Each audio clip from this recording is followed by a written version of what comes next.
Hello, I'm John Holmes and welcome to Fragments of Rock. And over the last 50 years, I've amassed quite an archive of, well, rock memorabilia, with these vinyl records and the old tape. And Mark commented on me, that's my son. He said, why don't we put something together and share some of these memories with you? And that's what we're doing. We've got quite a gold mine to excavate, and Mark is here to ask the questions. Yeah, hi there. And yeah, so this week we're going to look at John Cale. How did you get to meet John Cale, the man himself? Well, I used to do Extravaganza, which is celebrating its 50th year this year, 50 years since it began. And the record labels used to get in touch with us with the new artists they wanted to plug, because we were a very valuable outlet for them in selling records here in Nottingham. And they got in touch with me, John Cale. Well, John Cale was part of that cult Velvet Underground. Would you interview him? Well, of course, I wanted to interview him. I was in trepidation of interviewing him. Obviously, I wanted to ask questions about Velvet Underground, and they just turned around and said, he doesn't want to talk about the old days. He wants to talk about now. So there I was with this cult figure, and was I allowed to talk about Velvet Underground or not? So where did the interview take place? He came into the studios in 1973, I think it was, and when the album came out. And in fact, this is the album here. I'll show it to you. Yeah, crash bang. There's the album. That's the one. And because I knew I'd be up against someone who'd been in Velvet Underground, thought I've got to really gen up on everything. But I've also got to soft soap them by asking the questions. So I went straight into the interview talking about the opening track. I said, what's the opening track all about?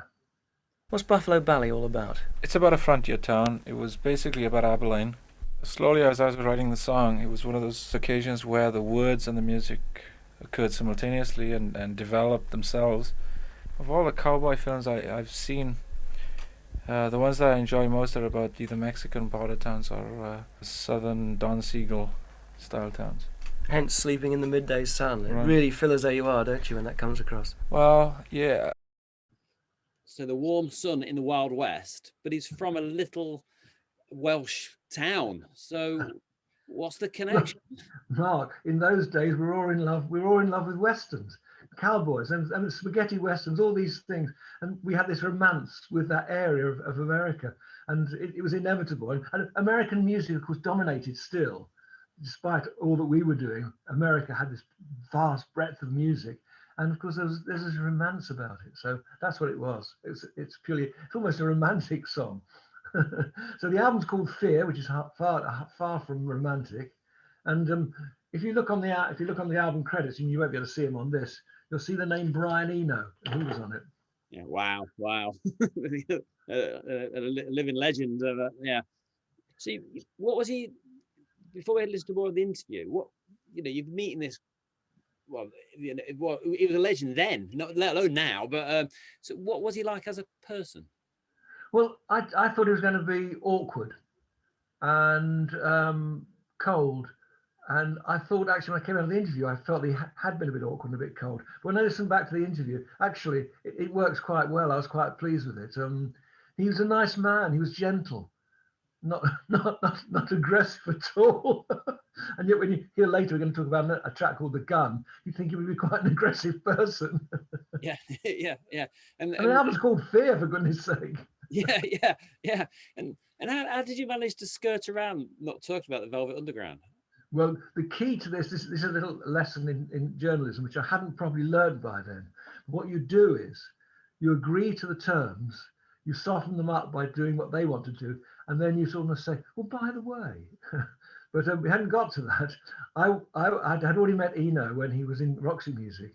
So I wanted to know about Eno. Eno had left Roxy Music. Well, we're talking about mid-73 now. In fact, I've got an album here which shows you some of the work that Eno was doing. Where is it? Here we are. So many albums here. There we are. Okay. It's a great one, isn't it? Yeah. So you've got Brian Eno, Nico from Velvet Underground, and Kevin Ayers, the man who could hear a voice at the bottom of a well, didn't like strangers in blue suede shoes. So there we have this little team. So he clearly had a close working relationship with Eno.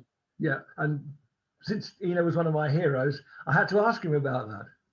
What's he like as a person now? I mean, now he's left Roxy Music. Is he easy to work with? Very easy to work with. I think it's very simple situation. He's very proficient at his instrument.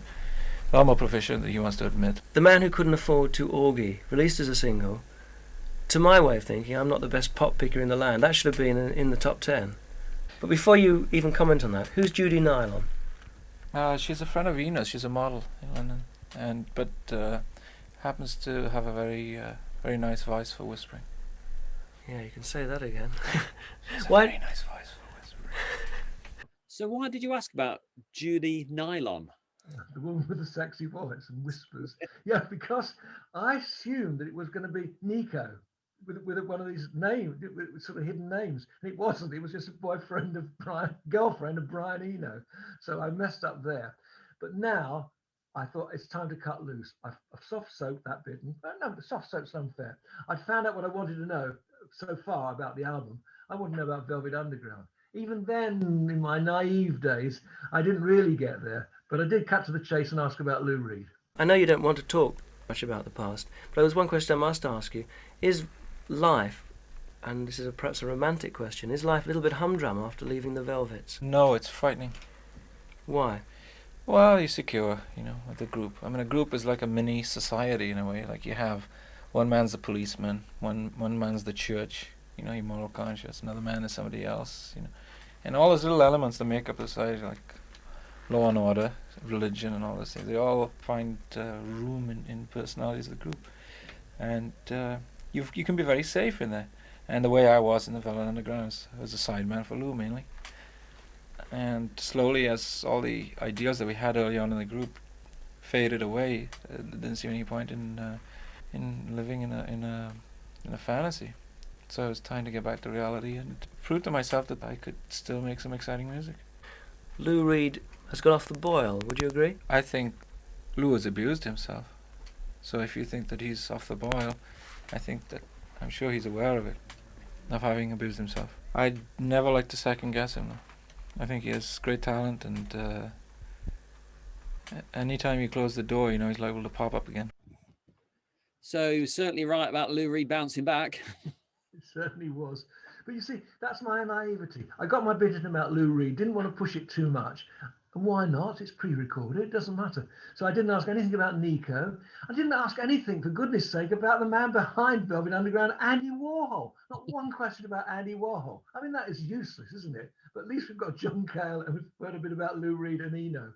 Now, I wanted to get back to the album because there's one track on it, which is, to me, classic John Cale. So I wanted to talk about this track called The Gun. A lot of the critics said, this is the old John Cale that we used to remember. What does The Gun mean to you? Yeah, it's the old John Cale I like to remember too. I mean, I enjoy that kind of rock and roll. I got some really good help from Phil Manzanero on it. And he's slowly becoming one of the top guitar players in the country, I think. Eno treated Phil's guitar on the solo. And they both work well together. I remember saying that when they were on the road, he could always depend on Phil all the time. He knew exactly what was going to happen. He did a great job on that solo. Can I return to the lyrics? They're pretty horrible lyrics, aren't they? Well, no, I think they're pretty realistic. They're about it's a story about two detectives in New York.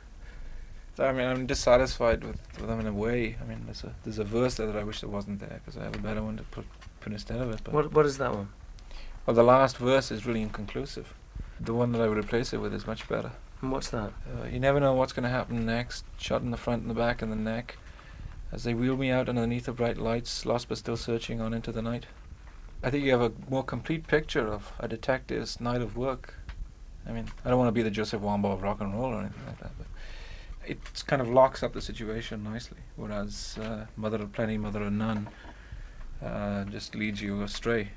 Wow, if that doesn't make you want to listen to the album, what will? Yeah, he's quite a character, Now, the thing is, I didn't realise this because, as you know, I've been sort of looking through the archives with trying to get the gold extracted, and I found an old extravaganza interview with myself and Ashley Franklin, interviewing Brian Eno from Roxy Music the night after this hugely successful conference at Trent Polytechnic. It was Trent Polytechnic then, of course. Well, we're going to play that out in the near future because you've got to hear the Eno interview. There's lots of questions you wish you'd asked. If you could have done your sort of spoken to your younger self. But so, how does this interview finish?